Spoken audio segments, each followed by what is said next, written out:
This morning I'm walking across a long flat stretch of Sonoran Desert heading for that pass in the Maricopa Mountains ahead. Just spotted some bright green ahead, about where the map says the old Butterfield stagecoach road past something called North Gap Well. And look what we found there. So this is a place to break and talk some anime. Blue Remains.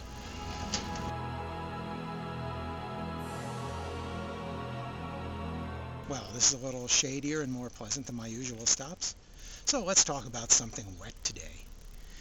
You may recall there was a news item last year about scientists establishing a global seed bank under a frozen mountain in northern Norway, a project to collect, freeze, and preserve frozen DNA from every form of life on planet Earth, just in case there's a global disaster and someone has to put it all back together again.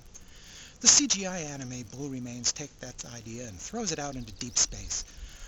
With the Earth choking on pollution and embroiled in nuclear war, a few scientists send the seeds and DNA for the entire biosphere out into deep space. It's a Noah's Ark in space. Years later, the human couple who run the ship are headed back to Earth, but their return turns out to be premature and the world is still a mess and still at war. So, they land in the ocean and hide deep below the waves. To complete their mission, they place their young daughter, Amamiku, in deep sleep, set to awaken in a century or so.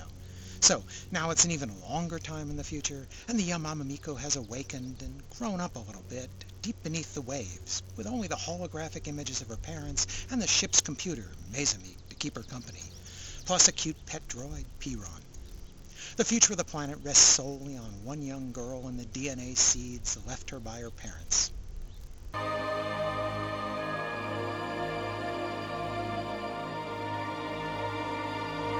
あまねくベランダの外に出ることは禁止しているはずです。心配性なんだからちょっとだけだって。心配性とは何ですか、あまねく。 Up on the surface, pollution and radiation have died down, but unknown to Amamiku and Mezamik, something else has gone wrong with the plan. The environment may have improved a little bit, but there's been a new and more troubling development. There's a strange new non-human sentience running around, 4 of them in fact. They look like disembodied brains and have long names cleverly devised as half DNA component and half Latin numbers. Unum, duo, tria, and sex. It sort of implies 4 and 5 got missing somewhere.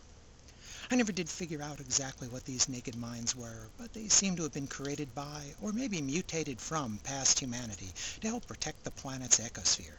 And they were around before the seed ark left Earth, apparently, because they remember Mezamik and the Deep Space Seed Bank. They just think it got lost somewhere. But one of the alien foursome, Glyptophane, has reached the conclusion that the problem with Earth's ecology is human beings, and his solution is to exterminate the human race for the good of the planet. And then they all detect Amamiku and Mezamik. So, Amamiku will have to convince her ship's computer parent, Mezamik, to ally herself with the remaining humans to save the Earth. Conveniently, those humans are also now living underwater and not on the surface. They don't come off as particularly sympathetic lot either. The alliance is off to a rocky start, but together they'll all have to keep Amamiku and her seed bank alive long enough to protect the planet's future.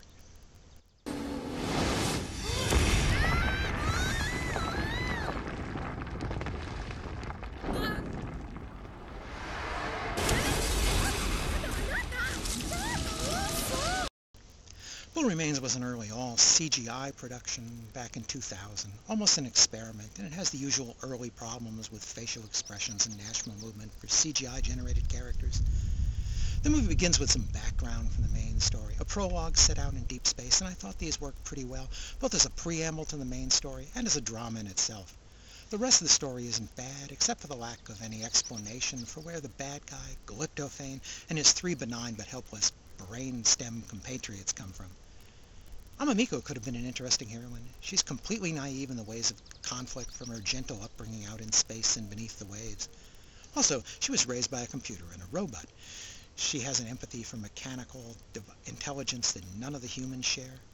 But the anime really isn't interested in following up on any of that. Amamiku is inexplicably nonchalant about meeting up with other humans for the first time in her cloistered life, and she agrees immediately to leave her spaceship, which is the only home she's ever known. And she adapts depressingly quickly to violence. Blue Remains carries an obvious ecological message, and it wields it like a sledgehammer.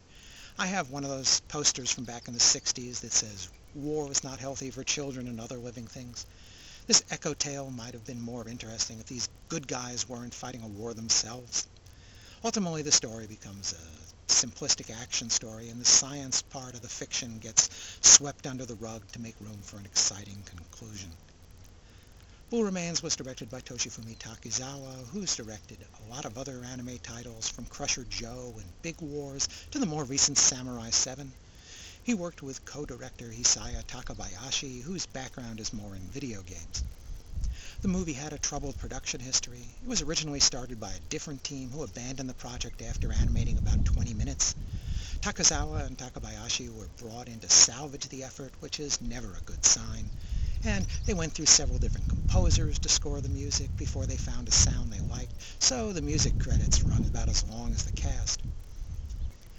By placing most of the story underwater or out in space, much of the clumsiness of early CGI is avoided. Those characters look more realistic swimming or strapped into the submarine cockpit than they do running. And the murky and diffused lighting of the underwater environment removes the need to render a lot of background detail in the scenes. So, underwater scenes are nicely rendered. The ocean, by the way, is inexplicably teeming with life. Apparently, the underwater land doesn't need recreation, just the surface.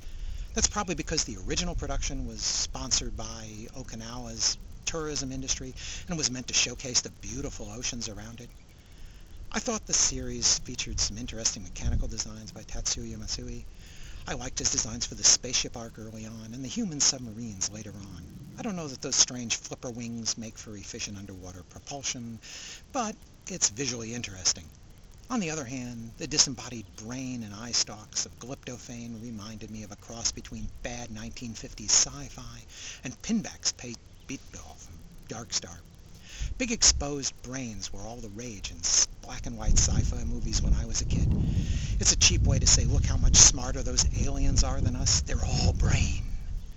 I give Blue Remains 3 stars. The unusual setting gives it some visual appeal, but the story remains the same. It isn't good, but it doesn't completely suck. Call it another historical curiosity of early CGI. The DVD is released in North America with English dub or subtitles by Arts Magic, who specialize in niche titles of unusual Japanese movies. As an extra, it includes a subtitled interview with co-director Hisaya Takabayashi. Darn, there's a no swimming sign.